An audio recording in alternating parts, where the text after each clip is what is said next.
Listen, I'm not too keen on these street corner revolutionaries you've been associating with. Oh, they're called patriots, and they're trying to change things. Looking like that? Dad, these are the 70s, not the 50s. Oh, sorry. What, you think because I'm your father I didn't take part in protests when I was young? It's our It was our generation that came up with the slogan, no taxation without representation. Can I go do my homework now? I wish you would.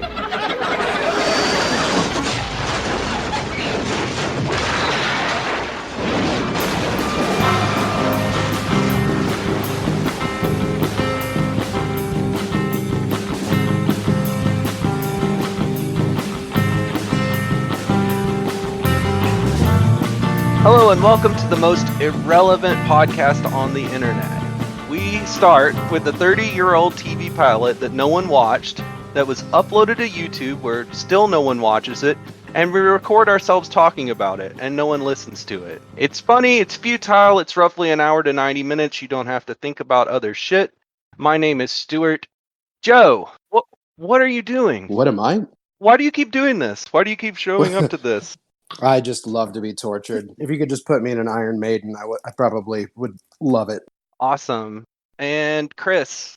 My goal is to be the Steve Martin of this series as the most frequent recurring guest. Doing a cameo. You don't have the shock of white hair quite yet, but I'm sure you're working on it. Tonight is a very special episode. It's our Star Spangled Salute to America. Hey, it's 4th of July, baby. 4th of July.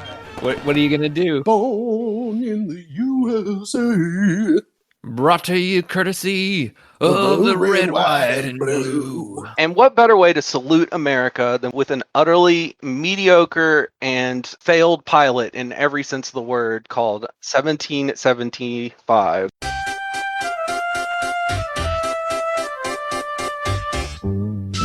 Mediocrity, our main export. It is a real piece of crap. It was terrible. It sucks shit. And it wasn't bad in a way that like you can make fun of it or enjoy it. It was just kind of bland and boring. Yeah. First things first, pretty much everything I've read out there said this somehow inspired by Blackadder. Absolute nonsense. You guys familiar with Blackadder? Yeah, I was a big Blackadder fan. I know that it has Mr. Bean in it before he was Mr. Bean. It stars Mr. Bean, aka Rowan Atkinson, in a very different role as Edmund Blackadder than as his descendants as they descend through the social ranks through history. Starting with the prince in the 1100s, and then the last season, he's like a captain in World War I. It's a hilarious show, and it is nothing like 1775 at all. No, if they've said that they were inspired by Blackadder when they were writing this, they completely missed even how to make a fucking joke. Yeah, the origin story that I'm getting more of is a Three's Company situation. Come and knock on our door. Come and knock on our door. Yeah, the two producers had previously worked on Three's Company together. That was just about the only thing that I could see that they both worked on. Yeah. They worked on Three's Company and later Coach. Oh, that's right. They have a real knack for mediocrity. Someone that worked on it worked on Dr. Favorite of mine from primetime in the AM. Oh, yeah? Yeah, back on USA, they'd play all those like kind of forgotten shows. I think I liked that show. It was good. It's what's his name from not Herman's Head. What was that damn show called that you the CGI guy thing? Max Headroom. Max Headroom.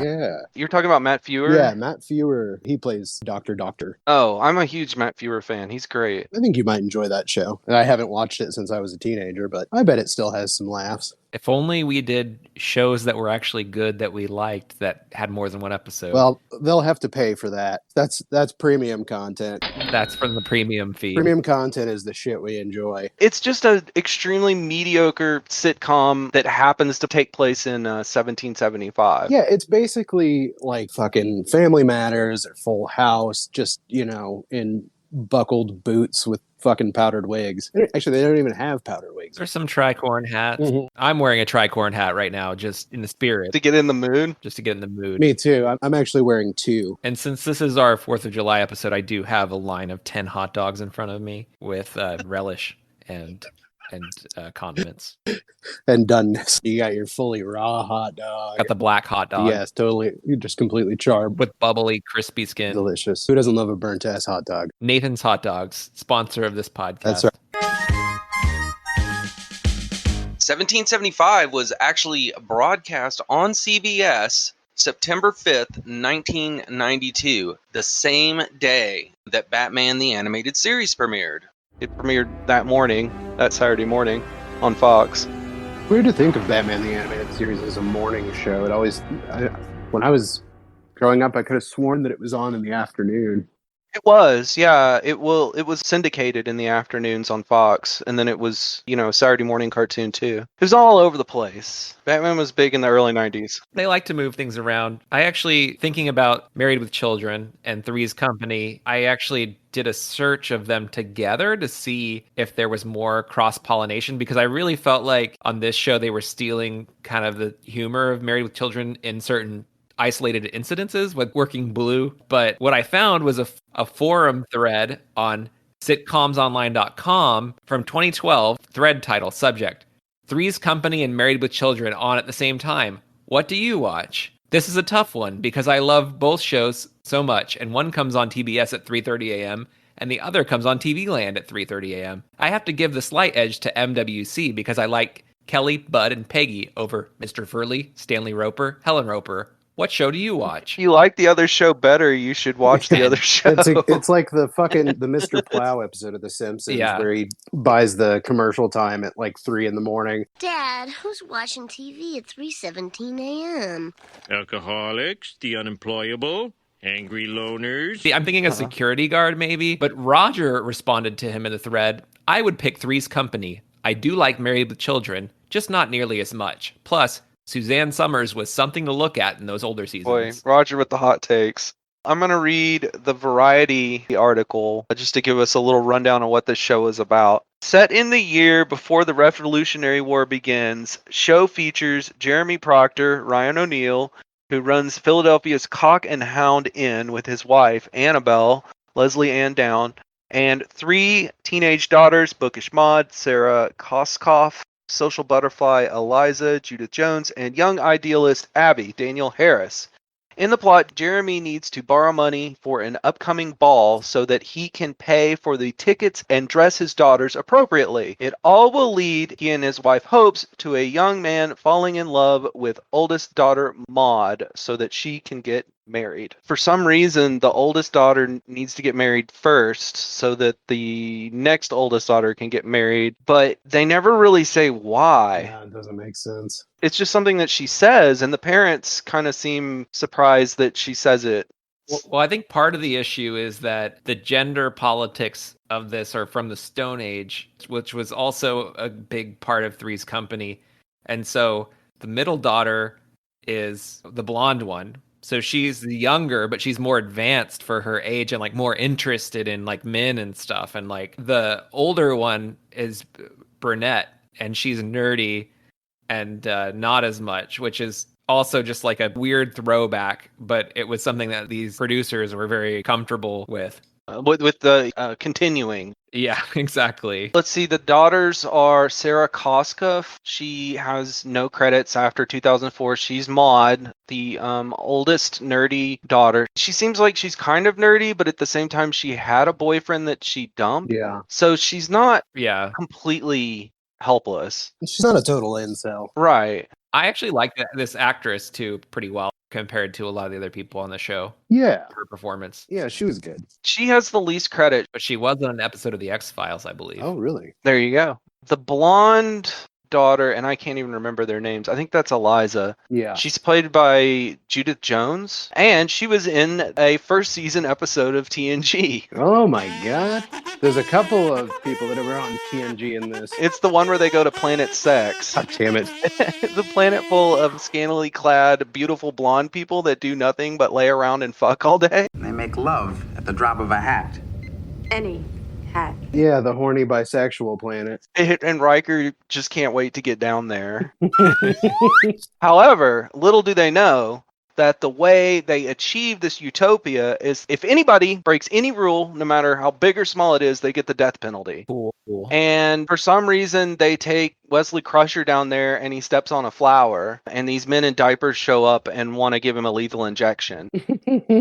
So you're saying they were stand-ins for the audience? That's not the only injection they wanted to give him. Shut up, Wesley. And then the youngest daughter, who is the revolutionary. Yeah, she's quite popular. Right. She's like a modern day Scream Queen. Yeah, the YouTube channel that this is posted to is called like Danielle Harris Fans. I believe that was her name. Right. It's especially odd because I find her acting and I guess the writing around her character just the most plucked from some anodyne sitcom of the time, it's like very something like hammy. Family Matters or Step by Step or whatever. The very first scene is her asking for a horse and her being upset that they don't want to give her a horse, and it's bad. Yeah, it's just a dumb parallel for a car. Just the fucking idiotic way that they try to like, oh, don't, nothing's really changed. Parents are still, fucking being bothered by their children to buy them, some sort of transportation. Right. They draw out that joke to just rub your face in it. To the very fucking end of the show. Oh, yeah, the horse thing. It just comes back and back and back. God forbid they actually show a horse, because then you're going to have to go into all the horse expenses that we discussed in the other episode. That's right. There's no animals in this at all. They can't afford horse insurance. They got to pay for all these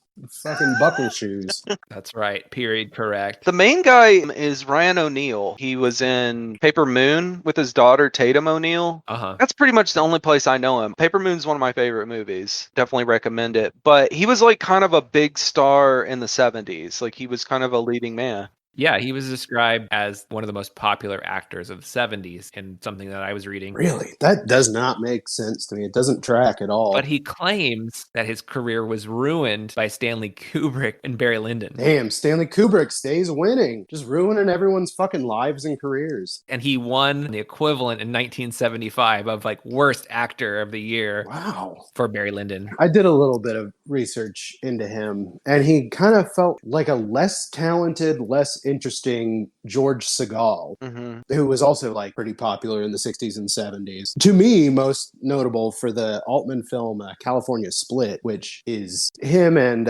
Elliot Gould. They're like gamblers, drinkers, and just fucking cutting it up all over California. I'll watch anything with Elliot Gould. Oh, he's the best. Have you watched The Long Goodbye, which is another Altman film starring Elliot Gould? No, I have not. I think they're both on Criterion Channel right now. California Split definitely is. The Long Goodbye is another like great Elliot Gould role where he plays like a private investigator. Excellent. Very fun. Yeah, I know, in my opinion, the MASH movie is 10 times better than the MASH TV show. Far superior. So far superior. The TV show is so boring. I mean, I understand why people loved it so much back then. There was like nothing else on television. Like when you compare it to some of the shows today, it's just, god damn, this is fucking boring. And also, it's an example of a period comedy piece that was successful in American television. That was one of the things that I had noted about this, is there just really aren't that many comedies, like sitcoms, that take place in like a historical period. MASH had the advantage of Korea being a proxy for Vietnam, which was going on at the time. It wasn't as far for people's imagination to go. The guy that wrote the book, MASH, when Altman made the movie, and he basically straight up said that it was a proxy for Vietnam. It drove the writer of the book crazy. He hated that aspect of it, and he fucking hated Robert Altman. It seems like he kind of made a lot of enemies. There's another good story from the filming of The Long Goodbye. They rented some house as Elliot Gould's house in the movie in Malibu, and Altman made enemies with the guy that owned the house. And when they were done shooting, Robert Altman kept the garage door clicker for the guy's house and would just drive by and just, click his garage door open or closed, whatever the case may be, just to fuck with him. That's amazing. Yeah. Speaking of grudges, I did find the fact about him being named the worst actor because of Kubrick. So he spent over a year making Barry Lyndon for Kubrick. The resulting film was considered a commercial disappointment and had a mixed critical reception. It won O'Neal a Harvard Lampoon Award for the worst actor of 1975. And that's from the Wikipedia for Ryan O'Neal. Oh, God, the Lampoon. The Harvard Lampoon. I don't know if anyone knows this, but this is a Yale podcast. We all went to Yale, graduated from Yale, and I would die for Yale University. The Harvard Lampoon is probably like a physical lampoon that you have to like carry around with you, or like You got to shove it up your ass. another period sitcom that come to my mind was That 70s Show. Yeah, also very bad. But successful. Yeah, definitely. Every single episode was directed by the same director as 1775, David Traynor. Really? Okay. He directed every episode of That 70s Show except for the pilot. Jesus Christ. He knows that he only has to direct the pilot in the first episode to get more money, right? You don't have to direct all of them. Especially since his name is Trainer, he doesn't have to really do the whole job. Yeah, he could teach someone. But what I was going to say about Ryan O'Neal, when I was watching this, I was getting really strong Jason Bateman vibes off of him. Huh. He looks and sounds just like him, and he's very much playing the same kind of straight man character that Jason Bateman usually plays. Yeah, he does have kind of that like puffy, pinched face kind of look, huh? Like squinty. I am watching like a VHS copy. Yeah. Yeah. Oh, by the way, there are a couple of different versions of it on YouTube, and they all seem to have the same source. One of them is like a terrible VHS copy with a fucking VHS hum and crackle in the background that is maddening. Awful to listen to. I had the line coming up in the middle and the picture kind of moving around. Yeah, I like ended up switching over to one of the other copies that was a little more smooth, but had like weird breakups as well. They all have the same voiceover during the credits for like what was coming on next on CBS. Now get ready for Academy Award nominee Sigourney Weaver in the network television premiere of Gorillas in the Mist. Next. Gorillas in the Mist. Gorillas in the Mist. Network television debut of Gorillas in the Mist. With Sigourney. A movie that for some reason we watched in our like gifted and talented class in like 7th grade, I want to say. That sounds about right. What was the point of that? To expose you to, how apes are sensitive and can talk to people. I mean, you'll find no greater fan of ape and monkey than myself, but just like a kind of weird, horny move to show a bunch of like 12-year-olds. Joe was a friend of ape kind and monkey kind. That's right. Friend to all animals, but especially apes and monkeys. So, okay, the mom, Leslie Ann Down, I think most people remember her from her performances in Beastmaster 3, The Eye of Braxis. I do remember that. And Death Wish 5, The Face of Death. Oh my god. The best Death Wish movie. Canon classics. And she had also done a British comedy sitcom. That's right. She did Upstairs, Downstairs. Yeah. Yeah, she's British. She's from Wandsworth, London. Has a British accent, and that's never really addressed or explained. Yeah, I wanted to do more research into this because sometimes you'll find colonial American stuff with the American people having British accents. And my understanding that the British accent now that we think of as the British accent was actually a fairly late development, and that they sounded more like we sound now back then. Really? Huh. Interesting. But I said I was going to do more research on it, and I didn't do that. So don't quote me. Whatever. Just doing some academic research. Stop. Close the email. Don't send us an email about that. No, please do. Yeah, send us an email. It's fine. We need to be corrected. Yeah, please correct us. Correct us. I'll give you my address. You can come over and paddle me and correct me all night. But it does stand out that she is the one with a British accent and no one really else. Yeah, I'm not feeling like they have like a strict adherence to historical accuracy. Yeah, I mean, Timbre is supposed to be he's the governor, and they're like, he's British. He's the governor of Pennsylvania. Yeah, she makes such a huge fucking deal about him being British, and then he just talks like fucking whatever his character's name was on oh my god, the Larry Sanders Show. Hank Kingsley. Well, I have to say, okay, as a person who spent 9 years pursuing a history degree and not having a PhD.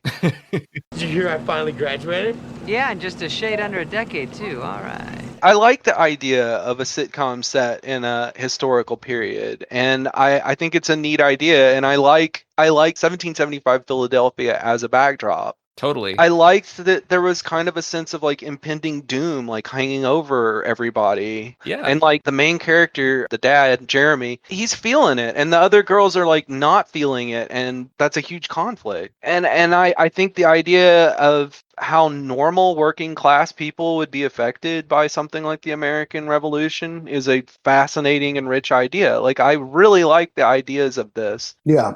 I feel like that they should have dug in a little bit more and not done just such a basic sitcom. It's like a missed opportunity. Right. A 90s sitcom just overlaid with this in the background. The concerns of the characters are mostly the same things that would show up in another 90s sitcom. It was a missed opportunity. Yeah, like I almost wonder, did they feel like it's going to be so off-putting that they're in 1775 that people won't be able to follow it unless we make it as basic and standard as possible? Like, people won't understand this? I think they were really not sure of who the audience for it would be. And because they're pitching to different audiences at the same time, like they go really dirty with sexual kind of references in a way. Yeah. And I say that as someone who has no moral standards around this stuff, but he said something about the Minutemen, and the wife was like, I don't know if you can talk bad about the Minutemen after your performance last night. Whoa. And it's Yeah, like, that was one of the only jokes that made me kind of laugh. but it's also like, okay, so they're going for Married with Children territory. Uh-huh. And Married with Children goes all in on stuff like that. And the whole episode is kind of like in that zone. But in this one, they're alternating between like Full House type humor with like the kid being frustrated with the parents, and then Married with Children humor. Mhm. And it's like, lay that over the backdrop of a historical piece. It's just all jumbled together, and they're really inconsistent. Even you mentioned earlier that O'Neill is kind of the straight man, but they're not even solid on him being a straight man. They have him kind of like making jokes and stuff and being a little bit silly at times too. Just no consistency. He's the straight man in that he just wants things to function normally. And like, he's like, we're going to run out of money, and they don't care. Like, they're in a different reality than he is. Like, they're almost in a, like an absurd place where they're worried about this stupid ball. And he's like, how are we going to feed ourselves? Yeah. It's like how Jason Bateman is in Arrested Development. I could see them almost the exact same character, where he's just trying to hold things together. The thing with Michael in Arrested Development is that he kowtows to being like morally superior to his family, when really he is like just as bad as them. Right. Yeah, and I think that's kind of the same thing that's happening here. Like, he's also like a schlubby guy. He's also got his like selfish like desires or whatever. Another thing is, I think the producers probably didn't think that Americans knew or cared about their history, as you know, which we don't. And I think the British, on the other hand, you know, talking about Blackadder and stuff, they're far more aware of their history because there's just so much more fucking of it. There's like over 1,000 years worth of British history, and America is barely 200 years old, especially in 1992. 1,000 years of proud tradition from Moses to Sandy Koufax. Yeah, I think you do see those in British television more, it seems like. Yeah, there's just more of it, and I think they're also less sensitive. Something I think we might get into later, like about how I think trying to do an American period piece, like you quickly run into some really horrible things. Yeah. Like what, Stuart? We'll get there at the end. We'll talk about it at the end.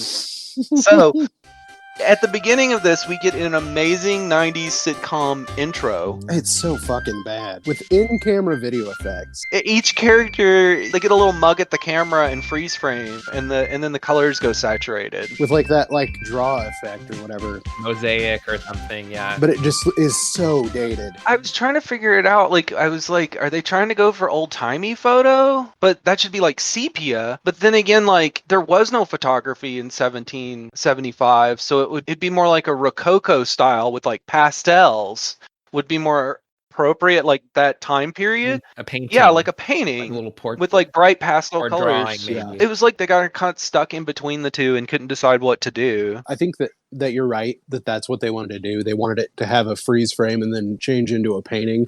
But they probably did not have the budget to commission paintings of every fucking character on there. Unlike now, when you could just go pay someone on Fiverr, they'd do it for nothing. So this was like the bevel and emboss feature of it in the primitive digital editing app. Yeah, did you ever have a video camera that would do, there was like an effect called like solar or whatever, and it kind of had this same kind of look? That would be pretty hilarious if they were doing in-camera effects for a network sitcom. I'm pretty sure that they were. Really? I'm pretty sure that's what that is, yeah. Oh. Well, you know, it's just a pilot, It's right? just it's a just pilot. a pilot. Yeah, let it go. Just get that idea out there and then let it marinate. So the dad stands there with his hat. That's the first one. And then the second one, the mom, for some reason, is leaning on her elbow, shaking her head at a pile of potatoes. And then the nerd daughter is reading, and the rebel daughter is writing anti-British graffiti on a wall. The most like fucking toothless graffiti. British go home. Yeah, come on. You can do better than that. Call them limeys or something. The potatoes, though, that had potential. She's staring and shaking her head at the potatoes because she just fucking hates the Irish so much. And the vain daughter is looking at herself in a mirror. And then the last guy, the worker guy, who we haven't talked about, he just kind of comes in the kitchen and looks around and then walks back out. And it's like they couldn't come up with anything for him to do. And they were like, yeah, just come in here and look stupid and then walk out. He couldn't be, shoveling something, or maybe he should have been looking at the fucking potatoes. That guy had a couple good lines, though. I end up liking him did. later. We can kind of get into that. He's probably one of the best parts of this. He's one of the most memorable parts of a personal favorite film of mine as well. Gregory Sporliter. Yeah, he famously is in The Rock, and he's quite good in that. Who does he play in The Rock? Captain something. He's one of the guys that takes over the island. Oh, sweet. But he just has like such a fucking evil look to him with that wide, sharp jaw. Yeah, most of his roles after this were military bad guys. He was tired of playing like a buffoon. He seems like an all right guy. Apparently, I was reading about him a little bit. He was named the best dancer in his high school. There you go. He also played like the methy panther guy, I think, in True Blood. Oh, you know what? Isn't he? I'm maybe fucking this up, but I'm pretty sure that he's the one that delivers the best line in The Rock, where he goes, "You don't take pleasure in gutting you, boy." He also played Billy in the Sheryl Crow video, All I Want to Do. Oh, man. They had character names in the music video for All I Want to Do by Sheryl Crow. Yeah, she mentions Billy. Yeah. Oh. He says his name is William. I'm sure he's Billy or Mac or Buddy. Awful. I'm sure I've seen that music video at least 1,000 times. So this guy's an icon, and his performance in this was welcome. If only there had been as much charm as he had put forth. So the first thing that happens is the rebel daughter, Abigail, and the dad are arguing about that she wants a horse. I think we kind of touched on that earlier. It's this horse joke that comes back over and over and over. It's like a stand-in for a car. She wants a car. Don't I let you use my horse on special occasions? The family nag. Hey, Gussie gets you where you want to go. Yeah, unless you want to go uphill. I guess it would be like analogous to like a daughter not wanting to take the station wagon out or something like that. Exactly, yeah. Dad's beater. And apparently the inn, the tavern that they work in, which is, I think I already mentioned the name, the Cock and Hound. It's not doing too good because there's a revolution supposed to happen, supposedly going to be happening. Yeah, famously, no one wants to drink in times of political turmoil. Right. Well, yeah, that's one of the problems I had with this was like at this time, the Second Continental Congress was going on in Philadelphia. So there are a lot of people there. Franklin, George Washington, Alexander Hamilton. And a lot of that political shit happened in the pubs. Yeah, they couldn't drink water, right? They like pretty much had to drink beer because the water was too tainted, right? I mean, they were drunk. They were all drunk all the time. Tastes too plain. Need something with a little taste. They hadn't invented water with lemon. You just need a little taste. And the best part is when they bring in George Washington, which we'll get to, but they could have had these other characters from history that people have heard of coming in and out of the hotel. So it doesn't make any sense that they're having hard times during a revolution. It should be hopping. Yeah, if only they had been able to predict the success of the famous Broadway musical Hamilton. That's right, Hamilton. Just you wait. Hamilton. It was the inspiration for Hamilton. That's right. Lin-Manuel Miranda. He watched this and then he did the soy face and he said, "Ooh, I'll make a musical out of this." Yeah, the people saying that this was inspired by Blackadder, no. Yeah. This inspired Hamilton, clearly. Hamilton. He's like trying to trick people to like stay longer in the hotel. And while he's doing that, the vain daughter, Eliza, comes down and starts complaining that her hair is less flaxen. It's not as flaxen as it used to be. It's not as flaxen. It used to be so flaxen. I thought that was pretty funny, actually. I was like, this is kind of funny that she's concerned about the level of flaxenness of her hair. Yeah, it's a pretty good gag. It went on a little too long. It was a pretty decent little joke. It's a funny problem for a teenager to have. Well, it certainly seems every bit as flaxen as it was before. For some reason, she is saying Maud is the eldest, so I can't get married until she does. and she feels like she's getting old, and she wants to get married now while she's young, which is bizarre. You don't do something about Maud soon, I'm never getting married. Of course you will. Why do I even talk to you? I don't know. And the parents just kind of go, oh, okay. Like, it's not something they're like forcing on her. You know, like Taming of the Shrew. I think that's what it's literally that. Like, the younger daughter can't marry until the older daughter does. But in that one, she's a shrew, not like a nerd. But anyway, none of this matters because like it's not something the parents are demanding. Like in that, he doesn't care at all. He just do whatever you want. He was like, you should wait. You're only 16. Yeah, but he doesn't care about Maud getting married. Like he's totally does not care one way or the other if she's married or not. He's got bigger things to worry about, his fucking failing business. So then the mom gets this bird brain idea. Next week is the annual Freemasons Ball. Every eligible young man in Philadelphia will be there, including Ben. And the mom decides they're going to go there, they're going to take Maud there, and they're going to try and get her back together with the boyfriend she had dumped, Ben. I wish we had gotten a ball scene. That would have been pretty cool. But we never actually get to the ball. The big Freemason scene where they're doing satanic sacrifices to Baal or whatever. That's why it's called a ball. They don't have the money. You know, he's like, I don't want to buy all these dresses. I don't want to buy all the tickets. And it just becomes this huge thing. It's like the whole driving force behind the show. And it really doesn't make any sense. And it's very forced. But this is the other part where she tells her husband to just go and borrow money from her family. Because she is apparently Martha Washington's sister. Yeah, his brother-in-law. Which again, if she's Martha Washington's sister, why does she have a British accent? I mean, I guess we just are supposed to ignore that. But then at one point, there's this part where he's complaining that she bought a hat from France. And she says, I'm a Custis. Custises don't allow anything to touch their heads unless it's from France. Well, I must remember to find an old guillotine somewhere. So I was like, what is a Custis? I thought she was saying that she was a countess, but she said it fucking weird. Yeah, I didn't catch what she said either at that I didn't part. know this. So that's Martha Washington's maiden name is Custis. Right. No. Actually, Martha Washington's maiden name is Dandridge. Oh. But she was married to someone before she was married to Washington. Oh, yeah, look at that. His name was Daniel Park Custis. Okay. Yeah, what the fuck is this about? So either Annabelle, the mom, is supposed to be his sister, like Daniel Park's sister, or they just didn't do any research to find out what Martha Washington's maiden name was. And they just assumed it was Custis. But I thought a lot funnier because now in the future scene when he goes to Washington, to George Washington, here's like George Washington's wife's dead husband's family showing up asking for money. That's just fucking strange. This doesn't make any sense. I guess it was just much harder to do research before Wikipedia existed. Well, yeah. You're saying his wife was dead at this point? So what I'm saying is, so in this show, Jeremy goes to George Washington to ask for money. And if, in fact, Jeremy's wife, Annabelle Custis, was Martha Washington's dead husband's sister, it's like your wife's dead husband's family is showing up asking you for money. It's like, who the hell are you? Go away. Okay. Yeah. Anyway, it's a long way for that. But yeah, Martha Washington must have had some like fucking killer top game because she was homely as a motherfucker. She had money. Oh. Custis money. Yeah, exactly. Custis money.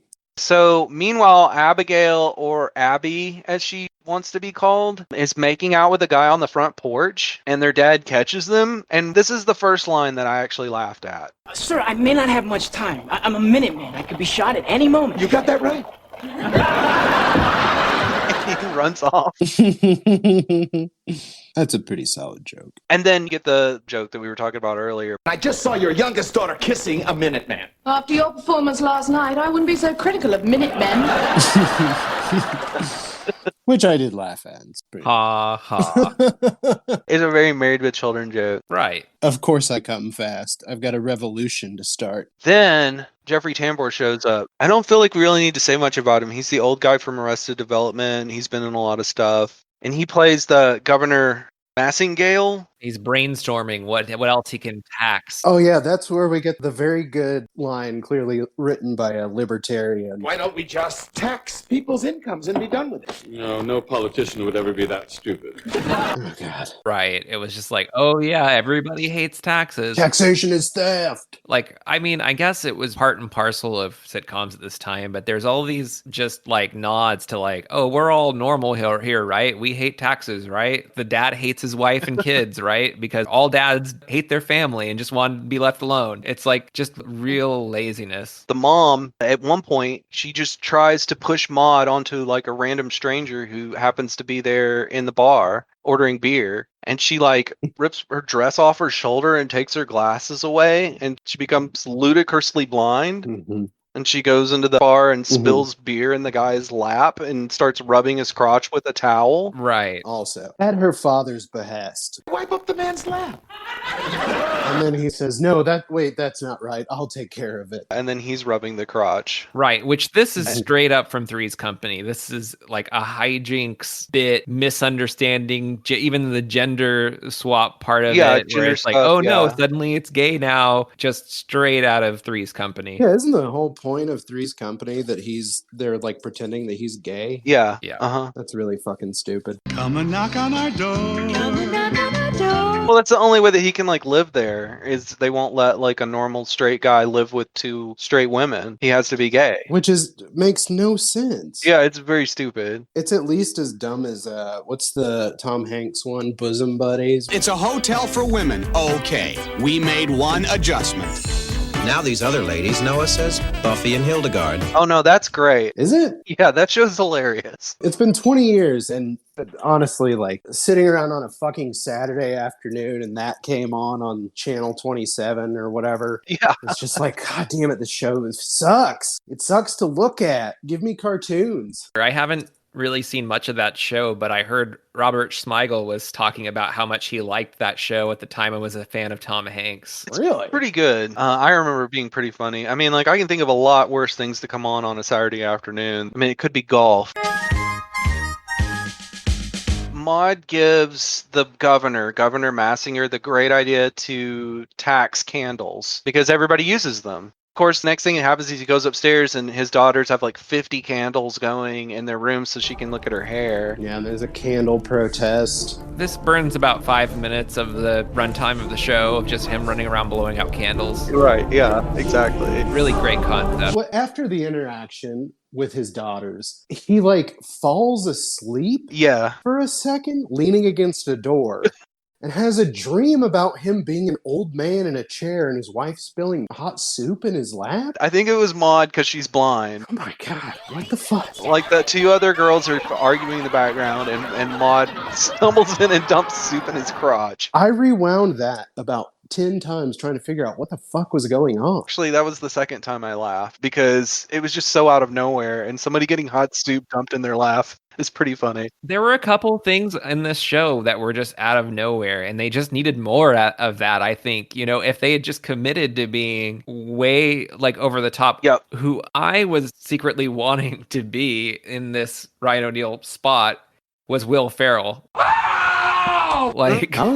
Like just go all the way into historical absurdity. Just lean into it. That was my note too. Like 1775 needs to be way more wacky. Yeah. You can start with this very thin sitcom plot and hang the wackiest of shit on that. That'll be your structure, your through line is this basic plot, but make 1775 needs to be off the wall ridiculous. Right. And like when they go see George Washington played by Adam West, he is just like on another level and he is just being really kind of goofy, but sticking to what he's supposed to be saying, but just his demeanor, his faces, it's just, it steals the scene. It steals the episode. Pure West. It's like watching a different fucking show. That scene is like an entirely different show. Let's set this up. So the mom suggests that he go borrow money from George, and George Washington is played by Adam West, who fans will remember from our last episode, Look Well.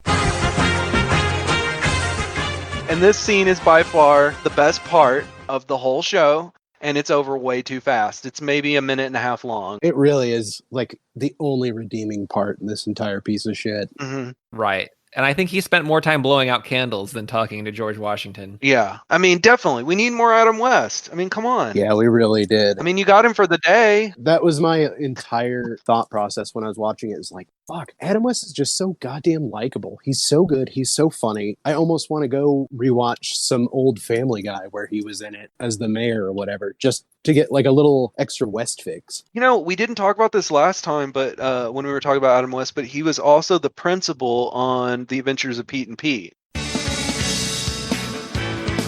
That's right. Another like really great wacky like authority character, which he does the best. He's in the episode where they bring the Up With Hygiene singers to the school. Hey everybody, I'm Johnny Earwax and we're the Up With Personal Hygiene Singers.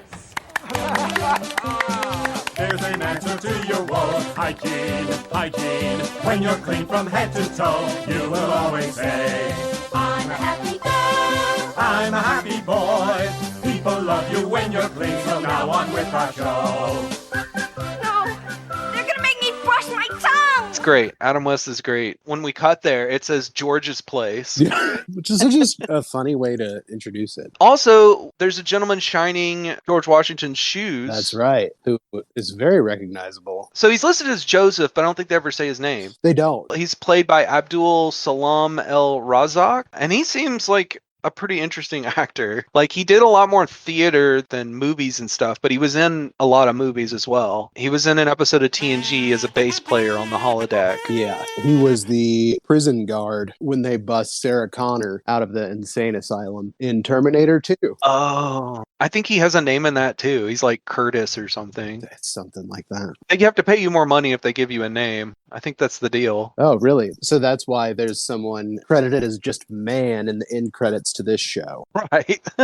They don't have to pay him. You don't get your SAG wages or whatever. So Jeremy, he's asking George Washington for money. And he's and Adam West is like, hey, look at this table.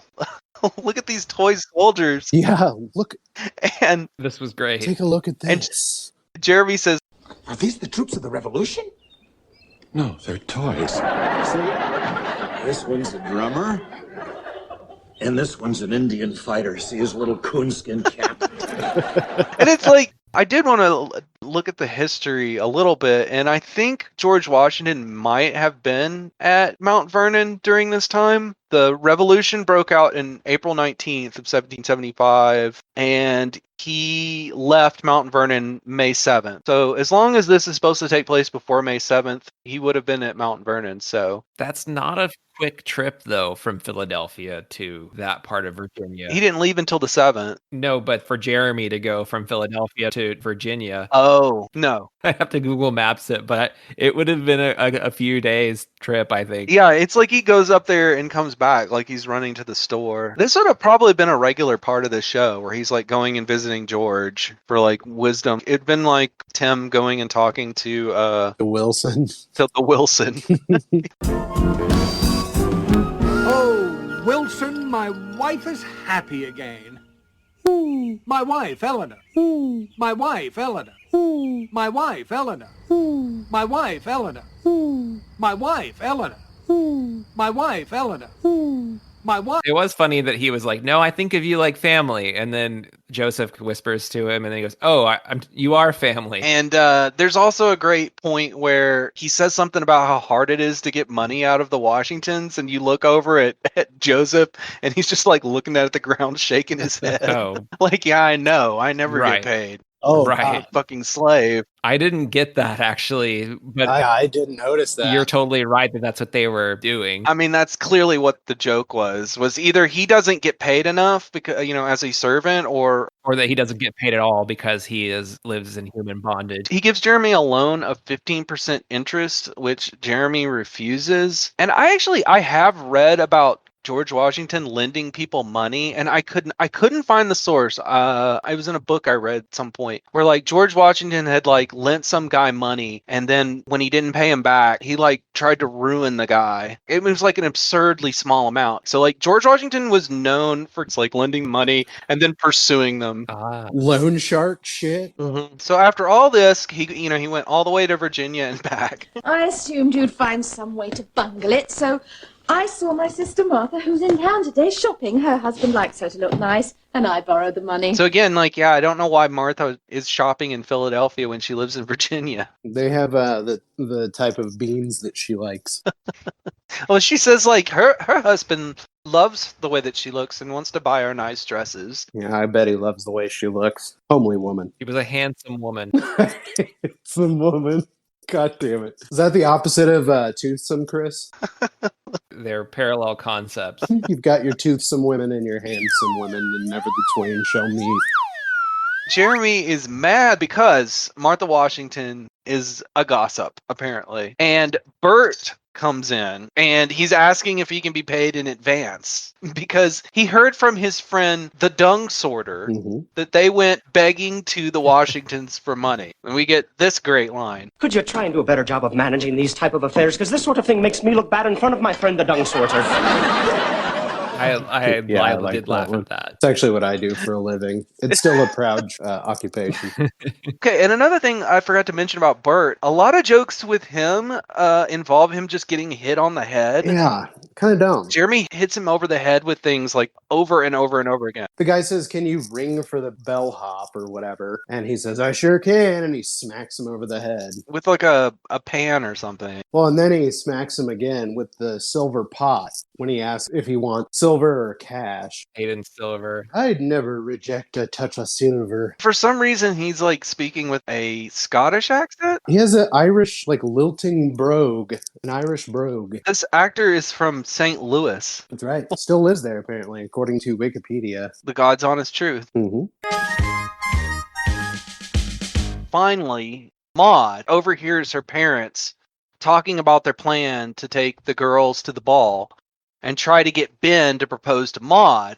And we get the real sitcom moment. I don't love him. I thought you did. I never did. And if you just asked me how I felt in the first place instead of planning my life, you would have known that. Blah, blah, blah, blah, blah. You know, the fucking Full House shit. Classic sitcom bullshit. Yeah.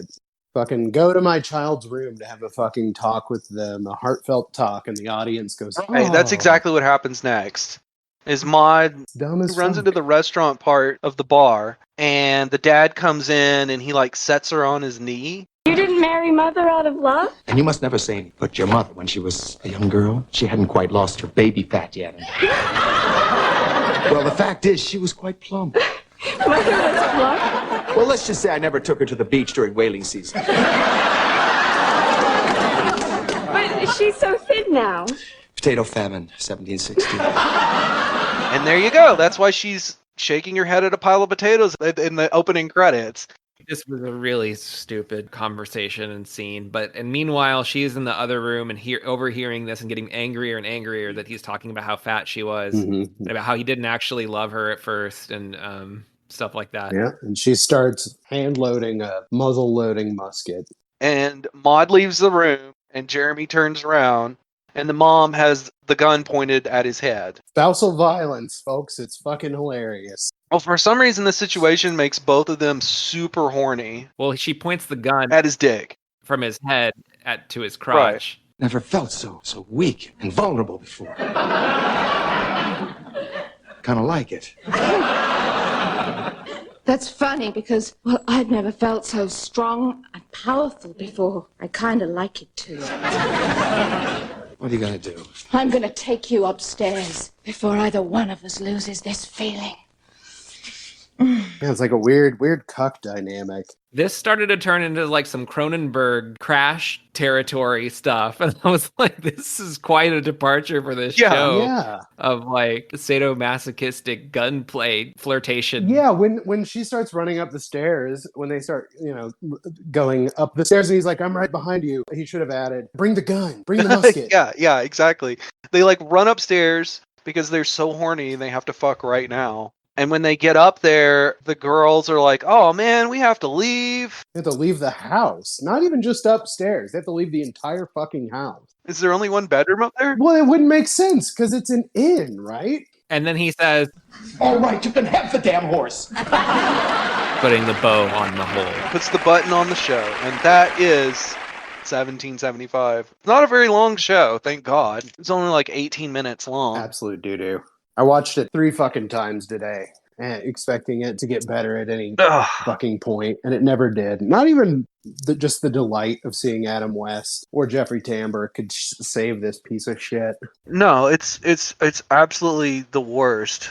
It's not funny bad, it's just mediocre. It's like, white paint. But again, like wherever you look this up, this is the American Black Adder. Yeah. And there's another YouTube channel that has uploaded this, and it's a Black Adder fan site. Whoa, what? I didn't see this. It's like, I think the username is Desmond Blackadder. Desmond Pfeiffer? He uploaded a bunch of stuff 10 years ago, a bunch of Blackadder stuff, and then vanished. Huh. And it's still up. They haven't copyright claimed that shit? That's crazy. No, it's just like little... I don't know if you guys know this or if any of our listeners know this. Rowan Atkinson is somehow, despite the fact that he's done like 3 things in his entire career, is worth like $250 million. Oh, yeah. Well, he's been in a lot of movies, too. Like the Johnny English movies were huge in the UK. They didn't do well here. Well, I think the Mr. Bean character thing, too, was kind of a global hit because they didn't have to subtitle the hit part. You think he's getting, he's also getting a taste of the Filipino Mr. Bean's action? Sure, yeah. That guy has to pay licensing fees. Yeah, I've read where he had it in his contract that Italy couldn't play his movies on TV or between like certain times because he wanted to go vacation down there and he didn't want anybody to recognize him. Are you shitting me? No, I'm not. I kind of have a feeling that he sucks. I know that he has like some sort of insane exotic car collection. Like I think it was after he got paid for Mr. Bean. He was one of the first people to buy a McLaren, which is like the first car to ever cost $1 million or whatever the fuck. Jesus. Just kind of a fucking snob. I feel like he sucks in probably some other ways we're not privy to. But he was funny. Yeah. Actually. He is. Mr. Bean is amazing. But I feel like we have to mention that there is a real American Black Adder. That's right. And the emphasis on the black. Yeah. This is the secret diary of Desmond Pfeiffer. From 1998. So it takes place during the Civil War. Desmond Pfeiffer is a disgraced English nobleman who happens to be black. That's right.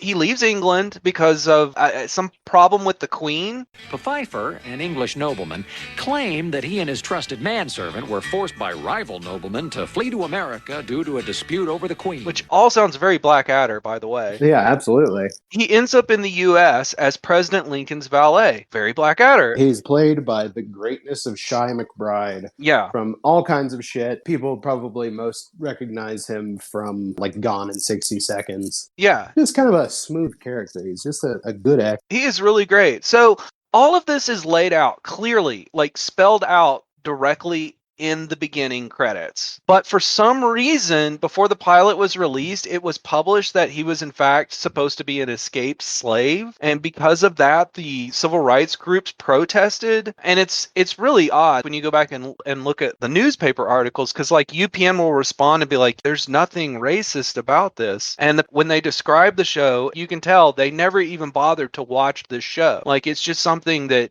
got out of control really quick and sunk this show before it could take off. UPN didn't show the pilot. They showed the second episode, and there's only 4 episodes that ever aired. And those are the 4 episodes. They're up on YouTube. They filmed 9 episodes and were released. Yeah, and I watched all 4 of the episodes at like quadruple speed just because I wanted to watch them really quick for this podcast. And I did not hear slavery mentioned in any context at all. A couple of the episodes have Confederate soldiers. I mean, and you'd have to because it's the Civil War. Sure. And they're racist. Yeah. But they're like buffoons. Yeah. Yeah, the Confederates are definitely played as like complete fucking idiots in it. It's very funny. It's hilarious. It's like the whole storyline of them intercepting Lincoln's Morse code. Was Morse code even a thing yet? Well, okay. I don't know my history that well.